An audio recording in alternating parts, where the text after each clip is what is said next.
You can even see how these guys will load up where, like I said, you'll see a guy dribbling a basketball and he's falling and he falls. And then when he gets ready to go by somebody, he goes negative. And that's when he goes past the person. Next thing you know, he's jumping and dunking. But yeah, gravity's helping him. And then he also goes with gravity. Instead of fighting gravity, he's going to go down with it. And that's my saying below the hard deck from Top Gun. Go below the hard deck.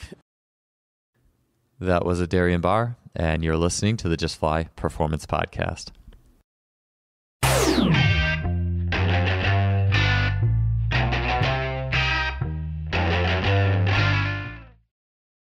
Today's episode is brought to you by our longtime sponsor, Simply Faster. There are a lot of sports technology companies out there, but Simply Faster is the only website you can go to that features an online store that covers the bandwidth of training technology, from force plates to timing systems to muscle simulators and more. Some products of Simply Faster that I use and love include things like the Freelap timing system in K-Box or coaches' favorites such as GymAware. Recently, Simply Faster has added 2 units that as a coach you should definitely take a look at. The first is the Muscle Lab Contact Grid, which is an extremely affordable and portable, step-by-step, literally, system to collect data on jumps, bounds, sprints, agility, hurdle hops, and really as much as your creative mind can imagine. In what used to take a whole runway worth of data collecting strips, the Contact Grid does it all with only 2 small strips that together cover up to 40 meters of sprinting. Ground contact time, step rates, rhythms, and beyond are at your fingertips with this device. Another new unit, the VO2 Master, is an ultra-portable gas exchange analyzer. Don't guess on energy system development when you can get direct insight into VO2 capabilities in relation to specific sports skills, rather than being hooked up to tubes on a treadmill or worse yet, a cycle ergometer to get a VO2 max. Think of the VO2 Master as your own gas exchange lab without the tubes and wires. Deepen your analysis in the specific conditioning preparation of your athletes with the VO2 Master today. These products and incredible customer service make Simply Faster your go-to for your sports technology needs. I'm happy to have partnered with them in sponsoring this podcast. Their support has been tremendous, so check them out today at simplyfaster.com. That's simply with an I, faster.com. Adarian Barr has been a mentor to me well over the last 3 years of my coaching and athletic life. It's hard to imagine observing athletic movement without knowing the things that I've learned from him. Honestly, almost every single facet of my process in terms of my layers of awareness, what I'm looking for, where I'm starting in the kinetic chain has been massively impacted by the teachings of Adarian Barr. And I'm not one who's easily swayed either. I understand my biases. I understand the bias for a contrarian bias or trying to be new and cool and unique. I cross-check everything. Adarian's stuff is amazing. It is an incredible way of looking at athletic movement, and I am happy to have him back on the show. Adarian is a coach, a biomechanist, and an inventor. He's been on this show previously 4 times, talking about a gamut of athletic concepts, the foot, pressure, arches, athletic asymmetry, and a whole lot more. They're all awesome episodes. I hope you've had a chance to tune into them. Today we get into a topic that I love. Again, I love all the podcasts that he's done, that I've done with him. But this one might be my favorite. And I think it's my favorite because it speaks to something that is at the absolute heart of what makes an innate athlete. That athlete you watch walking around or running around or jogging, and you know they are fast. You know they are athletic. You know they can jump high. And that is an athlete's relationship with gravity.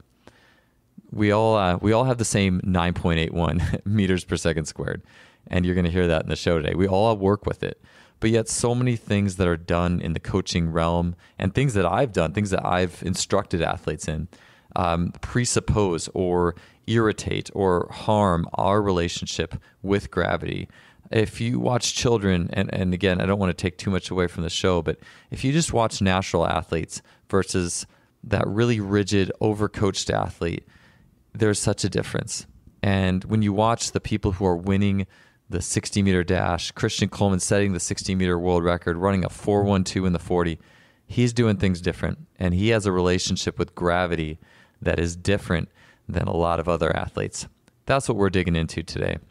Same thing with I was watching a 5.4 dunker the other day. That guy has a way that a relationship with gravity in his last few steps that is fundamentally, and yes, he's 5'4", but different than other athletes. And these are things that we need to pay attention to. These are things that we shouldn't just write off and say, well, that athlete's just more powerful. They're just, and yes, these athletes are freak show athletes, and they also are powerful, but there's things that they do that need to be addressed. And Adarian is the master of that. He's the master of taking us through these elements that make these athletes elite. So for the show today, Adarian's going to go into a description of the essential 2 falls that are happening. So the ways that we are falling with gravity, and we're doing it twice during running and sprinting. We're going to go into how to use gravity to fall better in athletic movement and how this can maximize our elastic capacities for better sprinting and jumping and just a more natural movement. So not only are we going to get into using gravity and working with gravity in the best way we can, but we're also going to get into the fine points of isometrics, muscles selectively firing isometrically to act as brakes, to act as quick redirectors, and how an isometric is the most natural and fast twitch method available for athletes. We're going to get into that on the dynamic end of the spectrum, so in actually sprinting or athletic dynamic movement, and how it manifests in the weight room, so a lot of practical weight room implications. Again, great episode. I always love having Adarian Barr on, and I know you guys are going to get a ton out of this podcast. So enjoy it. Here we go. Episode 191 with Adarian Barr. So what made Coleman so fast at the recent World Championships? You watch 8 guys, right, all running. Like, what's those things that make him stand out, that makes him just a little bit better than the rest of the field? Well, what's funny is when people talked about how Coleman said he wasn't doing any fine-tuning or speed work yet, and, I think, well, why? If you can wake up in the morning and run 6:37, almost a world record, why? And if you hadn't been doing anything, why not? If you could have ran faster, those kinds of things pop out. But anyway, what made him faster to me was his just ability to fall, how fast he could fall and how far he could fall. And I think that's the biggest thing that people are missing out on is falling is it. Yeah, I think one of the things I've probably racked my own brain over, at least particularly before I met you, but was how can I get my stride length longer? And so I would think, I have to punch the ground harder. I have to apply more force. And yes, we want to be able to apply a lot of force. I mean, if you're able to run fast, you have that ability. But right. There's other things that are going on in this equation, and so gravity is the thing we've been talking about recently, and how to work with that and how to be better with it. Right, and even it makes sense about punching, because if gravity is going to pull me down, and it's not pulling me down any faster, it's just acting upon me for a longer distance, which means I'm accelerating over a longer distance. So it means, when I hit the ground, it's going to be a stronger punch. It's going to be a stronger punch because instead of, if you only fall an inch, there's not much to it. But if you fall 5 inches, gravity's still the same, but the distance it pulled you over makes a difference when you hit the ground. Yeah, and so before I get too far, because I had a thought that kind of goes with that, is what you're talking about is, and I think we were talking about this a few weeks ago, was the idea that there's the 2 falls that are happening. Right. Could you explain those? What are the 2 falls when I'm sprinting or running or accelerating that are happening? Well, I think one of the things that we talk about is the vertical and horizontal force, push, pull, whatever the case may be. But that makes them in conflict with one another. We always, instead of things working in pairs and tandems, we seem to want to make things conflict. But if you get a vertical fall and a horizontal fall, now you're going to work in tandem, and they add up, which is going to be much better than saying they fight each other or going against each other. You need one or the other. So the vertical fall is just that. It's just you being pulled straight back down to the earth. And then the horizontal fall is what happens once you contact the earth to fall towards the ground. And that's more or less what's going to happen with what we call a shin angle change. And the faster that change happens, that means you're being accelerated towards the ground at a high rate. Yeah, so that vertical fall, that's in the x-axis, right? That X is straight up and down, I think. Y. Y-axis. Thank you. Sorry. Yeah, I didn't spend time in a biomechanics lab for 2 years of my life today. We could call it whatever. You could call it A and B. The straight up and down axis. Yeah, right. Some people might give me a little grief for that one.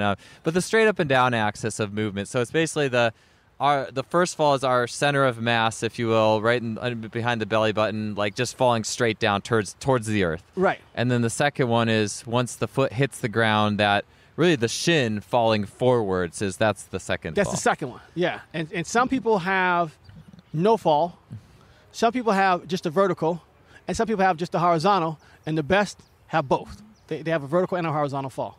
Yeah, and you had shown me this video. It wasn't even you analyzing this video, but it was Christian Coleman, who, and those of you guys listening who, Christian Coleman, obviously, fastest accelerator, world record holder, 60-meter dash, ran a 4.12 in the 40. He's doing things that other people don't do with speed.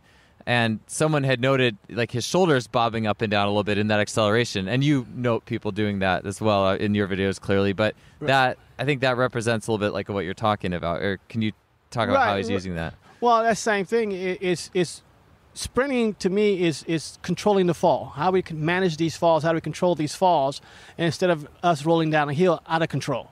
So how do we manage these things? And one of the things you have to do is understand that you're falling first and not interrupt it.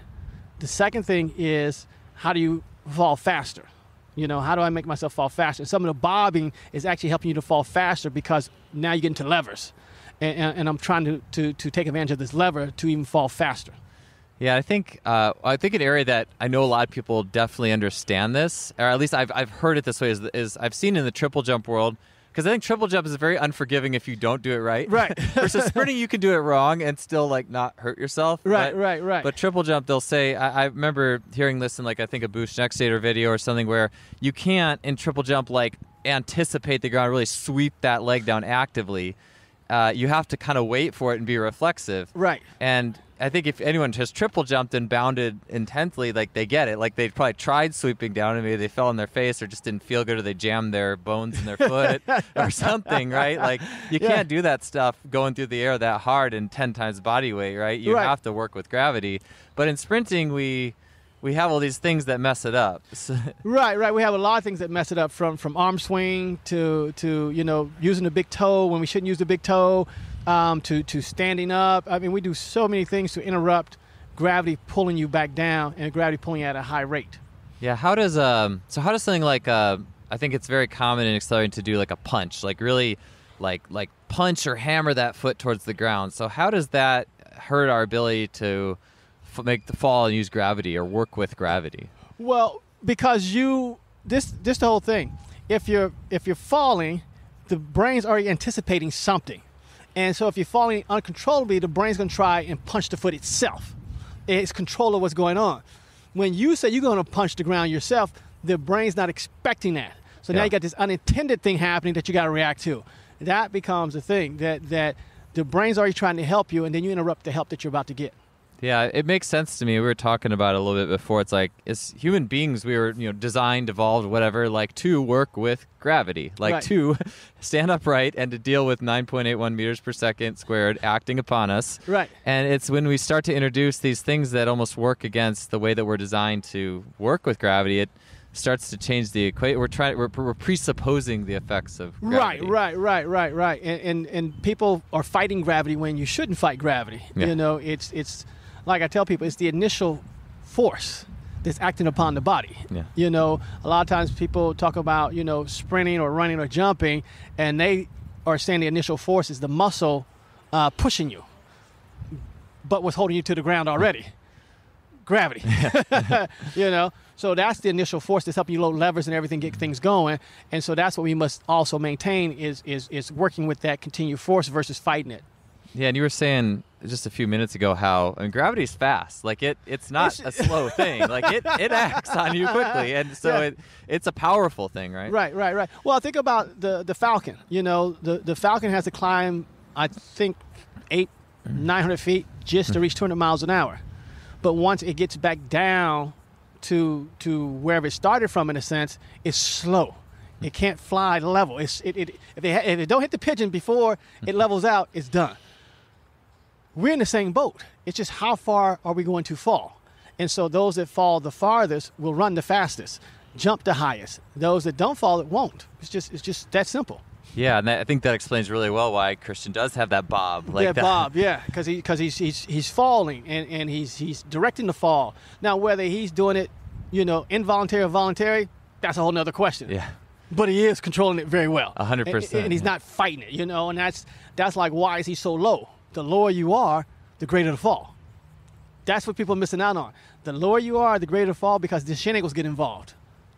And you were talking about the lower you are, meaning and like the idea you were saying before, we were just out the track doing all these things, which is an awesome session, by the way. Right. I was like, man, I've got 100 things, not 100, I got like 5 really good things to put in my knowledge banks for every workout I do this week. But the idea of almost like, if you look at the hips or that, I like thinking about like if I have my belly button, like a line, going horizontal across the track with my belly button.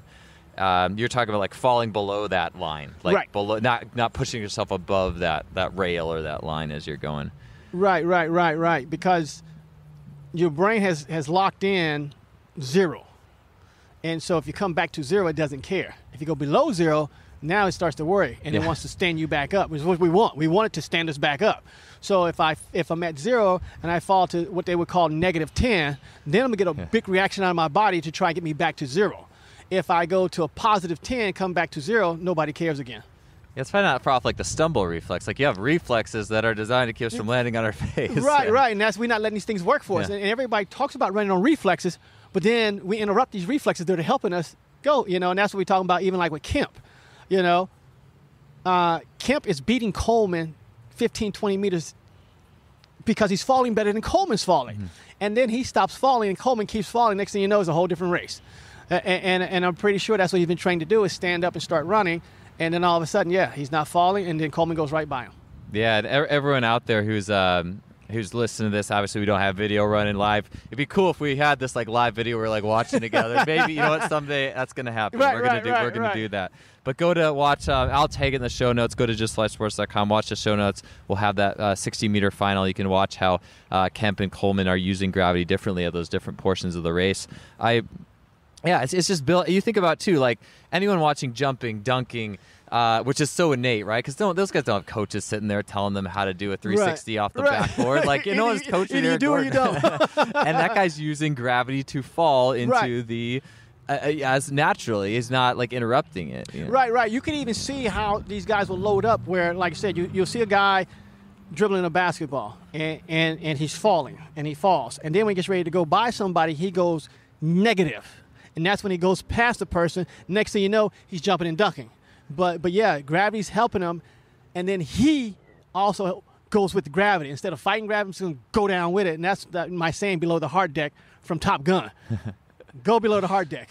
That's another shirt. We got what was the thing? It was like work with 9 point. What was it? I already forget. What was our little hashtag? We all before? got 9.8. Yeah, we all got our 9.81. No matter how old you are, no matter how much fast twitch, slow twitch impulse, we all got 9.81. It's funny, because I posted that you and the football player running together, right. And someone commented like, "Oh, max velocity, like it's like our mind doesn't go to that gravity using gravity. We all got it. We can all use it. We all got it, and the difference is how long does it act upon you in pulling you down. That's the biggest thing. And the thing I was thinking about when you said that, and how Coleman has that bigger fall below the baseline, is in doing depth jumps. And this is something I found when I was very young, was in scouring the vertical jump literature, is if we do a depth jump off of like a 10-inch box, a 20-inch box, a 30-inch box, if you progressively go higher, I did this experiment to try to see how high of a box did I have to jump off before I didn't get any higher in my rebound. And I think I got, when I was a little springier and more reactive, I was getting up to like maybe about 36 before I dropped off. But what I found was 12-inch, if I dropped off a 12-inch and jumped, I would get maybe 29 inches rebound. But when I got up to 18, I got maybe 30. Right. And when I got up to 24, it was maybe almost 31, and it would plateau at about 31 until I got so high, and then it would drop back off. And I'm a little different than some other athletes, but there is that point where more gravity, more drop allowed me to store energy better and rebound it and recycle it better. And it's going to be different for everybody, of course. Right. But there's a difference between falling 1 inch and 5 inches. Big difference, And that's why even like running stairs or hills is different, because you're interrupting falling. You really got to, if you really want to work hill work or stairs work, you really got to squat down low to get the falling effect. If you stand up tall and go upstairs or hills, that's why it makes it so tough, because you're not getting the help of gravity to help pull you up the hill in a sense. That's one of the things. Yeah, that's where the running tall, like punching, knee driving really presupposes that effect. It doesn't let you even really feel it. It's you're putting something into the ground rather than working with gravity to let your body accept the ground properly. Right. Well, like I tell people, we have to ask different questions. For instance, nothing against running tall, because people run fast running tall. Yes, yeah, certainly. But this becomes the thing, is if the leg is already extended when it hits the ground, how do you push off of it? Mm-hmm. It's extended. Where's the push going to come from? Where's the push going to come from? The glutes, everybody's extended already. So how does that work? And what do you see? A lot of times people run tall where they lose it at top end. They losing it at top end, And you could stack pictures of a person running tall and a person that's running squat at the top end, and you'll see the biggest difference in who's winning at top end. And everybody talks about top end, but yeah, as soon as you run tall, you start running out of juice in a sense. Yeah, or the forced running tall. Not right, like right. I mean, we could all agree like Bolt runs with his hips pretty high. Right. His hips are high, but when he's on the ground, he's in a semi-squatted position. Yeah, he gets to that point where he can apply thrust. Right. Versus some other people that are running tall, the leg is completely straight. There's no bend to it at all. How does that work to push if the knee is straight? At that point in time, you have to do a calf or a toe raise to make that happen. And a lot of people do have strong enough calves they can do it. Calves are pretty good at what they do too. Yeah, that was one of those first big take-home moments I had from you and I'd seen, I think Franz Bosch I know I've seen it in Franz Bosch's book or video where it's like there's that when the thigh is perpendicular to the ground and running, that shin has to be bent backwards to apply thrust backwards for the glute to work to put horizontal thrust out. It has to be there. And I'm like looking at people doing like running wickets and getting coached on, like, wait, what happened to that angle? Where'd that angle go? Right. And you're back to levers again. That you have this class 3 lever at the hip. It doesn't work if it's already straight. it has to start someplace. So yeah, and then you can't load the class 2, and then the class 1 doesn't work. So you lose 3 levers in one fell swoop. Yeah, it's the lever systems and how you've gone into that. That's when I really, like I said, it's like I got 5 things to work on. That really goes to 10 things to think about. It gets crazy, but I love that stuff, and it makes and even like today, out here at the session with people, like I said, we don't record these, but just understanding how the foot can be a class 1 lever 2 ways, just based on how it rotates around the toe, around the big toe. It can go in 2 ways, lateral or aft and forth, just based on how the foot is going to rotate. And people probably watch it like, what do you mean rotate around the big toe? But you had to be here to see, and you go, okay. But yeah. Yeah, and that's it's what made me think, like if you watch a block start from the back with people who are real fast, you see them, they put that big toe down, and then that calcaneus everts, and that foot everts around the back, and then there they go. But if you don't know what to look for, you don't. So it's like, oh, here's some guys sprinting. Like a regular toe race. A regular toe race, yeah. Yeah, exactly. So in terms of learning to fall better, obviously, I think even the first time you mentioned it, I was just thinking about, oh, well, I'll just let myself fall a bit. And I'm like, well, that feels pretty good. Like, because you feel the reflexive loading. And I think, does that fit in too with how you had mentioned, like, pulling is really better than pushing? Like, it's more of a pull. Right. Because then the pull gets you into the fall. Because when you go to pull, it creates the forward fall. If you go to push, it makes you stand up, which doesn't create the fall. Yeah. So So pulling into a fall is basically what you're trying to do. Pull yourself into a fall, and then when you hit the ground, you're gonna pull yourself into another fall and another fall. If you extend and push away, you're gonna stand up, and that interferes with that portion of the gravity pulling you and actually accelerating you.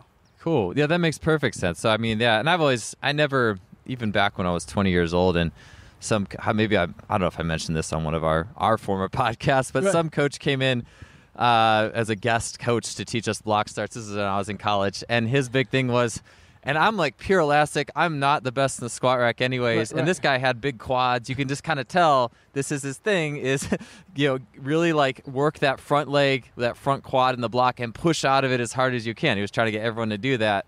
And I did it a couple times and like, I really don't feel faster. Like, I'll entertain you, but like, this just does not feel good to me. And I pushed my back to whatever I was doing. Well, that even gets into, like, say, when we say pull, people forget about the pelvic is doing the work to help pull you around. And so, because we locked it in neutral instead of letting the thing move. But if I'm in blocks, I'm already folded up, So if I go ahead and that's why I don't like tilt, I like move it forward or move it backwards.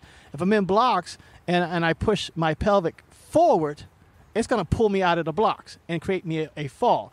If I push my pelvic backwards, it's going to make me fall without extending. But either way takes advantage of falling. If you lock the pelvic in, then you're going to push and you have to leap out, and then it doesn't take advantage of falling in gravity.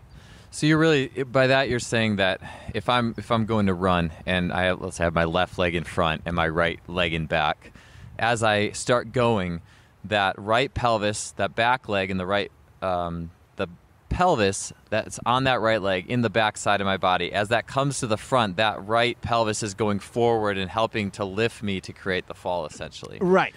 Yeah, if it like stays locked in back, then the fall is going to be terrible. Right. Yeah. Then you're going to extend and not fall. And you want to create, you want to assist yourself falling. At that point in time, you're actually trying to help gravity make you fall. Yeah, and I mean, clearly, like the tilt does play a role. It is important. Like if you're locked in anterior tilt and you don't ever get out of it, like that's a problem. But if the pelvis moves, it's probably going to tilt the other way. It's gonna, yeah. And just like we saw today, where when we put a different spin on front side and back side based on, do I need to make my pelvic go forward more or go back more as I run, and that's easier to understand and see. It's easy to understand, like that's excessive because your pelvic does not move forward. And so then it goes to neutral, but we want it to go past neutral again. Yeah. And so I got to get it to go forward. Or if your pelvic's on the front side and it doesn't come backwards. Mm-hmm. To me, that's easy to coach, easy to understand, easy to even see, and people get that. And like I said, we're back to breakdancing. We were doing a little bit of that today, too. That's fun. I'll do that. Yeah. But that becomes the thing, is just understanding movement versus static pictures. And so once you understand about the arches, once you understand about how the foot's going to rotate around the big toe, that's movement instead of saying pronation. I get it, but I want the foot to rotate around the big. I don't care which way it rotates, left or right. I just want it to move around the big toe, or I want my pelvic to move back and forth. Instead of just staying here in this position. Same thing. Nothing else stays in one. Your arms move back and forth. Your torso moves back and forth. So move.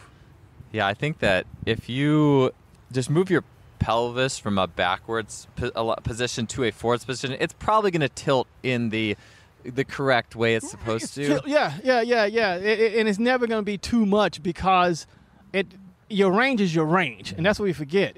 How we get more out of your range, how we take advantage of a person's range, and a lot of times we don't understand how to take advantage of a person's range, and how we take advantage of that is understand how to fall in the first place, because I want to use my range to fall faster.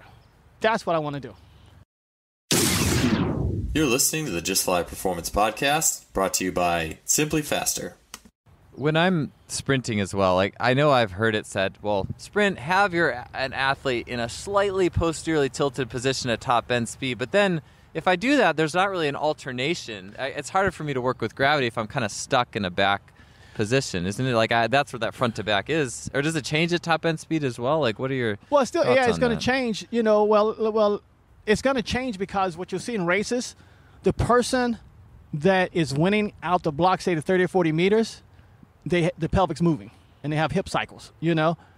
Then say that person gets passed by somebody else at 50 or 60 meters, they just swapped.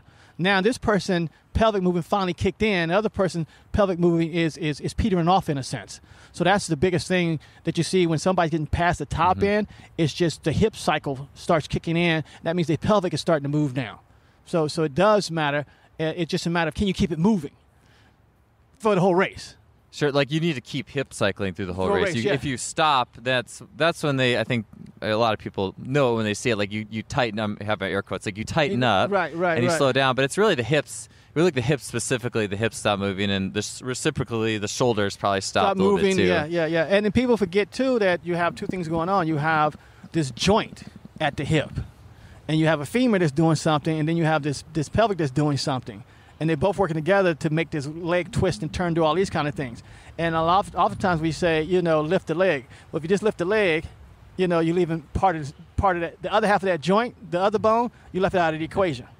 I think it was interesting. We were at the open track meet a couple weeks ago watching Kevin high jump and stuff, and we were watching the 400s are going off. We're just watching runners going by, and it was like you could tell in the first 20 meters, call the guy. This is the guy who's going to win with the hip. You're watching the hip cycle, right? And sure enough, at the end of the race, that person's hips are still cycling that way, or hopefully, right? But they oftentimes were. And right. Oftentimes they were, and like I said, you see the person's tighten up where they're not moving. Yeah. And you go, yeah.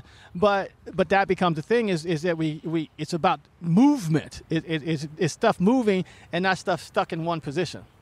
Yeah, getting stuck. It'll get you. So outside of just being aware of it, an athlete being aware of it, knowing what certain cues might do, like saying push, if you're pushing the ground, or you're treating things like pushes, and that's effect on gravity. But is there other little nuanced things that people can do to move with gravity better outside of just being aware of it and thinking of it in terms of just being aware in their movement? Well, I think that's the first part, just being aware of it, and then we don't interrupt it. Mm-hmm. Because I think that we spend a lot of time interrupting. For instance, people talk about certain drills, A skips, B skips, whatever. A skip is a great interrupter. B skip is a great interrupter because I'm trying to get my leg back down so fast before I have a chance to fall. So I'm working on interrupting. So I've been training to interrupt instead of allowing. And so we have to first be aware of it. And then once we're aware of it, then you like today we did some stuff where we're showing you, we have to teach you how to fall again. And trust the fall, and trust that the brain's going to reflex and work for you and not let you fall on your face, or even like, your arms. Arms interrupt gravity right away. So let your fall get started before you start trying to swing your arms. So it's just be aware of ways that you may be interrupting gravity trying to help you. Yeah, that took me to, we were talking about it a little bit, but I think I was also thinking about just doing like a snap down type thing. Not that motion itself is bad, it's just the way it's done as an interrupter of gravity. Right. Because like if you really snap your arms down aggressively towards the ground, try getting out of it right away and see what it feels like compared to letting yourself work with gravity in the fall, and let your arms work with gravity in the fall as you typically would. Well, even, what's the name of the one drill we're doing, the single leg with the hop, where somebody holds your foot? What's the name of that? Oh, yeah, that was like the Borzov drill. I almost forgot about that until you brought it up. That was a great example. Drill, How we take that drill, and the person holding your foot up is actually interrupting you falling. Mm-hmm. And then we use that same drill, and the person's now going to help you fall. Totally different exercise. Totally different. And I like that. I like that motion. I think you could also call it like a Bulgarian jump. And everyone listening, I'll put this in the show notes. Go to justflysports.com. Check the show notes. I'll put everything in here. I'll try my best. Again, we wish I had a TV screen. It'd be great if we were going through it. X's and O's right now. The whiteboard. Yeah, someday, yes. It wouldn't be called Sports Center. It was like something center. But it'll be really cool. Anyways, it's like a person will hold the athlete's back foot, and then the front leg is they're jumping, driving their knee up, and then bringing the foot back down. And this would be like a Valery Borzov. And I think Borzov did let his body fall when he did it. I believe I remember him doing that. I mean, those Russians knew what they were doing. Like, I think the translation got jacked up when he came back over here. Yeah. But a lot of times, and I'll do this with, and I probably have to think about this now, but like with the back foot on a bench or a rear foot elevated squat, and then the front leg is like jumping, knees driving, and then it's coming back down. And I think you can do that working with gravity, but how you were doing it, you were having the person holding the foot, like when the person would jump, the person would come back down. Yeah, so they would, and it just, it felt so different. And yeah, I'll have to think about how, I don't know how you do if an inanimate object has your foot. I don't know if it's possible, but I'll think about it. Well, even the other one we did, we were talking about, what's Otto's athlete's name, the female sprinter? Brianna something, Rollins, is it? Or Brianna, Williams? Brianna something. Williams? Okay. Yeah, I hope we didn't mess that up. Yeah, sorry. Well, yeah, if we could patch it if I could. I'll be like, it is this, so it's a patch coming in. But yeah. But I posted a thing on Instagram showing her walking. Or working on staying low. And we did that today too. But we did it by, instead of going over the top of the toe, we went inside the toe. Or we went to the left or the right of the big toe to make sure we kept falling as we were going forward, which it was easier to maintain that low position. If you go over the toe, you want to rise up, and then you're going so even that, just doing drills where you are working on falling instead of interrupting falling is really the big thing. Yeah, and so that was really cool because we started out with that right away, and it's such a simple, and I've seen it in a lot of track programs showing up just as low walks. Like I did it was called like duck, it was very low. There's duck walks all the way down. Right. There's walks with hips at a certain height, but I don't think when I've done that before, I've had my athletes do that. In my time as a track coach, I never thought of it as falling. I just thought, oh, well, this is an exercise that people do, so let's just do it. Right. But to think of it as, well, I'm in a half squatted position, and I'm walking, and I'm making sure my toes don't grip, and I'm letting my shin fall. That changes the game. And probably the good athletes do it without thinking about it. Do it without thinking, yeah. Because you even talking about today is how long can I keep the transverse arch engaged before the big toe gets loaded? Because once the big toe gets loaded, you're coming off of it. It wasn't designed to carry it's not that type of lever. It's not designed to carry that type of load. So how long can I keep the arch of the foot engaged and stay on that before transferring to the big toe and then be gone? Yeah, and you're really getting just as your shin falls forward in that crouch walk, you're getting to that almost like the inside edge of that big toe. Like you're working inside edge of the big toe. Right, and that's why, people, are talking about, what is inside edge. Yeah. It is what it is. Inside edge. There's no other way around this, it's the inside edge, but that's what it is. And I think, because, if you don't understand the movement that the foot has around the big toe, and that's a whole different conversation about the foot moving around the big toe, And so if you don't understand that, then because then you're just going to flex at the big toe, and then you're going to lift off, and then you're going to rise up, and then you don't fall. Yeah, I think that watching people do it who do it wrong and get launched upwards, the big toe and all the little toes, it's like all the toes are kind of gripping, and you're not letting yourself really tilt to. You're not yielding. Yielding. That's the word. Yes. That's the word. It's really it's almost a philosophical thing. And I mean, I love lifting weights. I love the weight room, but it becomes a mindset where it's not, you're not letting yourself yield anymore. It's I will overcome. Everything's overcoming. How can I produce more force and overcome everything? And there's a time and a place for that, and that's awesome. But if you always do that and you never let yourself yield, then you become the person who does the crouch walk. It's up and over, not yielding into the inside edge. Right, and that's the thing with the Nike Vaporfly. That allows you to yield to the inside. That's if you look at anybody running in that shoe, they yield to that part of the foot. Interesting. Everybody does it, but that's what Nike figured out is how to get you to yield to that part of the foot. The rest of these guys haven't figured that part out yet. Is that why there's that more of a drop? Because that's more than a 5 millimeter drop. That heel to toe drop is like 10 or something like that, isn't it? It's pretty substantial. Right. And so see what I'm saying? It's a fall. Yeah. So look how far I'm falling yeah. now. And that's what Nike figured out. Whether it's what they meant or didn't mean, sure. Who knows? But if you put it on a regular shoe, the thick cushion interrupts the fall. But Nike figured out, whether they did it intentionally or unintentionally, how to let you keep falling to run. And like I said, if you're not interrupting the fall, yes, it takes less energy to keep falling than to interrupt the fall, start a fall. Interrupt the fall, start a fall. Like rolling downhill, just keep rolling. It's crazy. It's crazy stuff when you think about it. At the heart of it, it's really simple, but it becomes, in actual manifestation, Christian Coleman running 6.34, whatever. It becomes complex. Right. Well, I think that's, you look at, where he's running, like I said, he's running sub 6.4. Only two other people ran sub 6.4, Maurice Green and Ben Johnson. I think the only other people that ran sub 6.4. So you look at that, and they only ran it once, I believe. He's done it twice, 3 times now. Yeah. So you look at you go and you go, man, this guy is, and that's kind of like when Usain Bolt hit the scene, and he was able to go sub 9.6, and everybody else is trying to figure out how to get sub 9.9. And it's like, well, something's changed. And that's what we see these things changing right in front of us, but we don't take time to study it. We just write them off. If he straightened out his feet, he would run faster. Well, the guys with their feet straight, and they don't understand the function of that feet being out that way, it's helping him fall, continue his roll.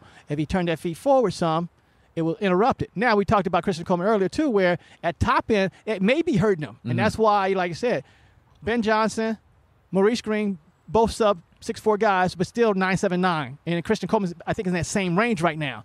So what's happening that they're not going even deeper into it? And I think that's what's happening is that and if you watch Maurice Green start too, you see where he's at. Maurice Green start was the same thing. He was definitely inside edge. And I think at top end, they lost some of that. Yeah, I really love how much you study like the outliers, and it's so easy to write it off as, oh, well, that person just produces so much force so they can get away with it. Right. But no, they're doing these things that are different that allow them to do that. And then I think, like you said too, that Coleman at that top end, his feet are still out a little bit, and that may be acting against him at that point. Because it's too much. Yeah. Some other athletes are able to kind of steer it forward at that point. Right. And we talked about Holloway. I think maybe that was the last podcast. We were talking about Holloway and how he hurdling and how he just selectively steered the feet to what he needed to do. Right. So yeah. I love it, man. Gravity. We could talk about it for a whole half hour. But hey, kids understand it very well. Yeah. Well, yeah. When we were just at the track, we were watching you'd watch the adult run by, or you'd watch the kid run by, and there's head little bobbing along using gravity naturally, not thinking about it, and you'd watch the adult. It's not like I don't think it was necessarily coached out of the adult. I think they just stopped moving and playing and doing all sorts of different stuff and just kind of, stopped alternating. Stopped. Right. But you'd see someone fast warming up, and they were kind of, did the swag type run. They were doing it. Right. And that's even like toe drag. Toe drag is a fall. Yeah. That's why your toe's being drugged, because you're falling. It's like anything else. If you fall, the toe's kind of straight behind you. You don't have to intentionally do it. You don't have to intentionally train for it. All you got to do is understand how to fall at a fast rate, and it just happens. But that's what we keep talking about, how we get to do more things involuntarily instead of voluntarily. And so scraping your foot on the ground, I don't think that's the best way to do it. I just don't think that's the best way to do it, because you're not falling. Yeah, no, that was an awesome moment that we had there, in the sense that this first couple of runs I'd done after doing some of these drills, these crouch walk drills, and you give me a few things to have in my brain for awareness. I'm like, my toe is dragging pretty good, but I didn't try to drag it. Right, it's a result gravity. of Gravity made that happen, and I just think that's where it's at. Well, no, I mean, that's even like I said, how do I fall? So one of the things we talked about today about even falling and even increasing the distance that I fall, so gravity, so I have a higher impact when I hit the ground, a higher load on the levers, was isos. I'm going to use the obliques to help hold up my leg. So I'm going to iso oblique to help hold up the leg so I can fall a greater distance. I mean, but a lot of people think that's bobbing side to side, when it's actually helping you fall a greater distance, which helps you run faster. Yeah, it really, and that stride length, and that's what I was saying, going back to the start of this whole conversation. As far as my mind was concerned, like, let's just say 2 years ago, 3 years ago, 4 years ago, it's just stiffer off the ground, general, and yeah, sure, that helps. Yeah, just having more resiliency in the tissues. Yeah, absolutely. But there's these other little falls and stops, and you work with gravity elements and rotations that also put that out there, but we're just not looking for that stuff. Right, because if you go back to Bob Hayes, a lot of movement when he ran, a lot of movement. And he ran, he's on dirt, running in lane 1 that just ran the 10K, soft dirt, and this dude runs 10 seconds. And this was back, 1964, 68, somewhere around there? So why did we get away from that? And I what's funny, I was watching the video the other day, and they commented about how, about Rumor Widoff. Yeah, she was a good sprinter too. And about how she wasn't coached, that she had this natural da-da-da, and then all of a sudden the technical expertise came in with the East Germans. And then all of a sudden everybody got technical, and that's when a lot of things, everybody got robotic. Yeah, robots. That's always a fun, anything that's pre-planned, robotic, and that's all that, and the stride length is what brings me to our second half of the show topic is, and this was another kind of like, I stood there today and, had that kind of mind-blowing moment, just staring off the other side of the track.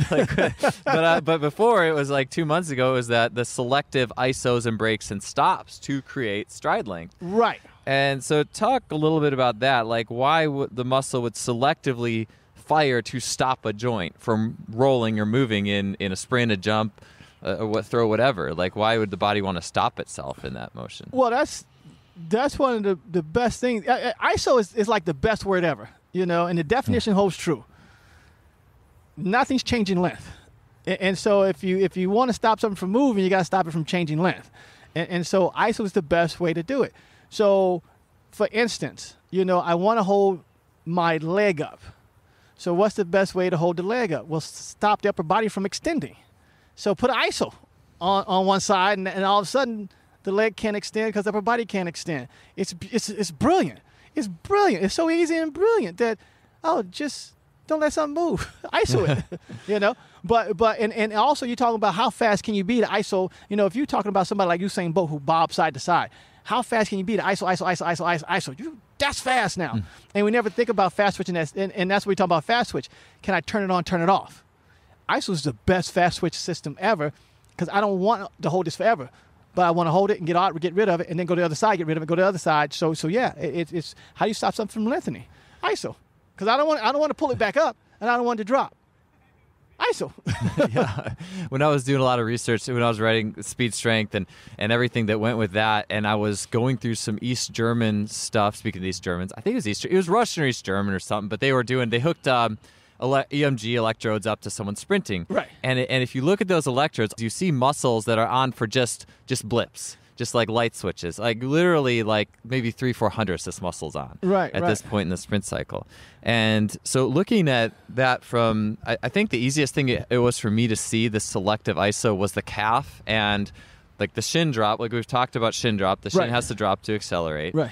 And that calf coming on, because if it didn't, the shin would just keep going. It would keep going. Yeah. So you got hit the ground. Yeah. So you got to put the brakes on at some point in time. And once again, I want to stop something from lengthening. I don't want to shorten it. ISO's your best friend. You know, and that's where the ISO's caught up at. I don't want this thing to continue to lengthen anymore, but at the same time, I don't want to shorten it either. Mm-hmm. So at that point in time, what's the ISO? Nothing is changing length anymore. Yeah, it has to stay at a constant length so that the other, and I think like the calf is a good place to really talk about this because it has to, just from my understanding, the shin has to drop forward to a certain point, and then when it shouldn't drop anymore, that calf has to ISO so that then the hip can extend, right? Then the hip then it's going to pass onto the hip, and also if that happens too, then also the Achilles gets involved because now I'm going to stretch that Achilles and store some energy in it, and then everything's going to pop and release at the same time. Boom. Yeah, so that calf ISOs, so the that's, I mean, Verkhoshansky, the Russians, talked about like this muscle doing a quasi-ISO so that the tendons can stretch to short because tendons are where it's at.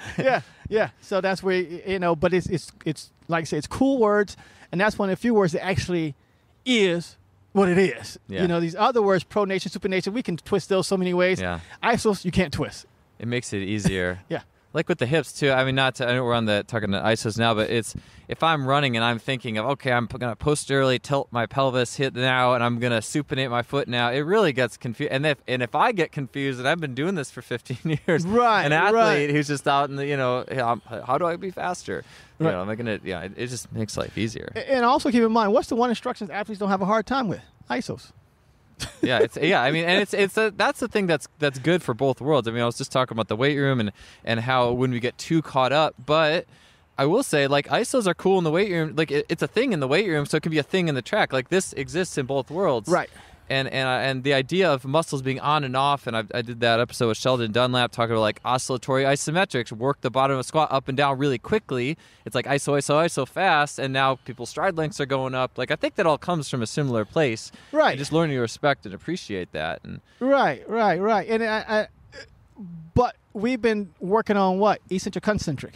As the king of everything. Yeah. You know, and so even a lot of times people talk about, you know, eccentric and, you know, as the strongest, you know, but we know this too. ISOs at a certain position is the strongest that we get. So at that point in time, we need to work them more and more and more because we don't work them enough. We just don't. Or we work them at one position, which is good. At least we're doing something. Yeah. But to work them in that on off, that's a new day. Yeah, and that stuff people will note, like when you get there in the weight room or whatever, and get in the position you're being, at least just, it's the simplest place to start. You know, I think right. To get and really break it down in a coach's eye, it takes a little bit to get used to it, but I think a very good starting point is, well, at least get to this basic position, here's an on-off ISO, and, well, hey, look, now you're feeling faster all of a sudden. It's all kind of the same place, but the Speed and actually athletic movement is the king because you're getting that the most repetitions. Right. You're doing that the most cycles. And you know, with people, like I said, we've been talking about breakdancing, but if you really want to see what that looks like, find a guy that can vibrate. That guy is isoing on and off. I mean, the guy that can, and not too many people know how to vibrate in a breakdancing world or a popping world. But you find that guy, you'll really start to understand, you know, ISO on off, because that's what it takes to vibrate your body. To do things where there's not a lot of range of motion, but you get a big output out of it. Is what you're saying. Yeah. Yeah, we'll have to ping you back and forth on some breakdance moves where that's really like manifested. I just tried to mess around today before doing some sprints, but I know I've heard you talk also about someone's coming out of like a 3-point start or a crouch start with a hand on the ground. Sometimes that hand that's on the ground will vibrate real fast, almost like kind of the same thing. Yeah, kind of the same thing. Yeah, and that's what the vibration is just short isos. It's just short isos, you know. Yeah, I wonder even in like my muse, I've been I'm always interested in like gymnastic-y type stuff, but I was talking with one of my interns recently about how to do a back handspring, and she has a gymnastics like cheerleading background actually, Right. and to do it, it's like you get in the cartwheel, but you come off the cartwheel. There's like a vibration the way you come off that cartwheel. It's not just a position. There's almost this this oomph out of the round off that gets you into the back handspring. Right. And I think that's kind of you can't like really tell someone how to do that. It's something you kind of feel. It's like it's a surge of energy. Right. Well, I mean, and you know, just like we, you know, isos and breaks, you know, the whole thing about it, you know, how people interpret that word too, where we know what it means, but now how am I going to use it? And so like for me, ISO is a joint issue. I'm back to a joint where I'm at a joint and I don't want this joint to extend or flex. Mm-hmm. So how am I going to hold that joint in place? And that's, like I said, that same thing when running, moving, and jumping or anything like that is how do I hold the joint in place? And so at that point in time, you know, whatever muscles you want to use, that's what you want to do. Yeah. But basically what I'm trying to do is figure out how to hold this joint in place. Yeah, and really, I think you said like it locks so it can pass its force to the next joint. Yeah, right. To the next joint in the kinetic sequence. Yeah. Right. I know we've talked about this in like arms too, and watching like Matthew Bowling sprint the 100. Like he's got that little like pause in the air, right? That little subtle, yeah. Probably like 100th of a second, but it's there, like pause in the air. I think you said like the tricep could have that ISO to hold that or something like that. Well, two things about ISOs is the first thing is this here, is that if you have a battle going on between the one muscle and the other muscle at a joint, one of them's going to win the battle. But the beauty is the muscle's going to return back to the battle. That's the beauty of how fast that is that if I'm swinging my arm back and forth and I have this ISO, at some point in time, the tricep will win against the bicep. But guess what? The tricep end range will turn off, and then it comes right back to that same position to start the fight again. That's one of the beauties about ISOs is that one's going to lose, but it's going to come back to fight again. You know, it's going to lose, come back to fight again. And so that's how you get some of these fast returns. You don't have to swing it back. Yeah. It's the fact that it's going back to the fight quickly is what gets it to return to its position again. Yeah, that just made me think too about. I've had we were talking about like the oscillating ISO stuff. It was Dan Fichter was on the show. I could demonstrate this now here because I have some room. we're together doing this show, which is cool, so I have room. And if anyone's watching, go back to the Dan Fichter episode. I think we may have posted, but it's like if I'm holding an isometric lunge, and Dan, the way Dan describes, you tense every muscle in your body as hard as you can, and then just release it and pop it. I mean, I think that's only so, and you drop. Like I'm dropping from 0 down to the floor, kind of like maybe out there a little bit, but I'm dropping. I'm not going up. Right. I mean, maybe that's kind of like it a little bit. Maybe you could feel like a bunch of tension and vibration and then just get rid of it. Maybe that's like a rudimentary way to kind of get the idea of what you're saying. Well, at Rewire, you know, hey, we got Rewire coming up. I'll let you mention that. Yes. We'll talk about that at the end here too. One of the things we do at Rewire is we do it weightlifting. So we do what we call like an ISO deadlift. And so we get to the deadlift, and I'm trying to stand up and sit down at the same time. And then I just let one of those go. Either I'm going to sit down or stand up. Now, which one I'm going to let go? I'm going to let go of the one that's trying to sit me down. And that way, the stand-up is going to fire, and then I lift the weight up easy as can be. But that's another way we look at it, too, is like I said, I got this fight going on, and then all of a sudden, somebody can lose a fight, and the other one wins. Yeah, it's a great place. It's a great base position to do work, athletically do work. Right. So, March 7th and 8th, Columbus, Ohio, Rewire. Yeah. So I was going to ask you about that. Okay, so that, and this show will be really released before that, so people have a chance for that one. And then... in closing here, we've talked about some awesome stuff. Outside of Rewire, how can people get involved with what you're doing in the online education space? Well, the biggest thing is barrunning.com is what we have out now. We just started doing modules. We had like a la carte lessons, and now we combine 3 or 4 modules together. For instance, we have torque levers. and shin angle as one module. We have hip cycle, falling, and pelvic movement as another module. So we combine them together into better, learning units and things like that. That's kind of cool. But that's the best way is just, barrunning.com. Awesome. Well, speaking of vibration, it's chilly out here, man, and my body is shivering. It's my body is. We've been how many? There's always been sunshine and everything. Yeah. So my body is definitely vibrating on the chill here. A little bit. Yeah, we've had some great days here, but for some reason, because our day is just a little chilly. But maybe better do crotch walks, slow it down a little bit. Learn to be patient. Yeah. And so, yeah, man. Hey, great talk, Adarian. It's awesome spending time with you. So as always, it's always, been man. a Always. pleasure. Yeah. Thank you for having me. Appreciate it.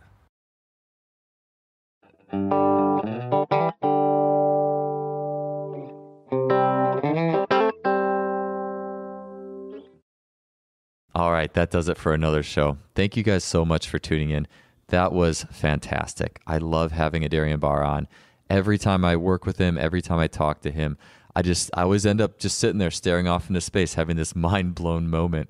And part of that being, man, I wish I would have thought of this before. How could I have overlooked this? And then also just kind of sitting there thinking of the possibilities. And I have so much to be thankful for in my time working with Adarian. Again, I'm sure that you guys love that show. And if you enjoyed it, if you enjoyed what we're doing, please share this podcast with someone you know would get something out of it. You can rate us and review us on iTunes and Stitcher. That helps spread our message. And yeah, we really appreciate you guys as listeners. So that would be something that would definitely help us out. Also, our sponsor, SimplyFaster.com, suppliers of high-end training technology. Be sure to support them. Check out their blog. Visit their online store. They recently retooled their website. It looks amazing, and they have the best of in the categories of sports tech. So again, be sure to support them. We are thankful for them. Okay, that does it for this show. We will see you guys next week with another great guest.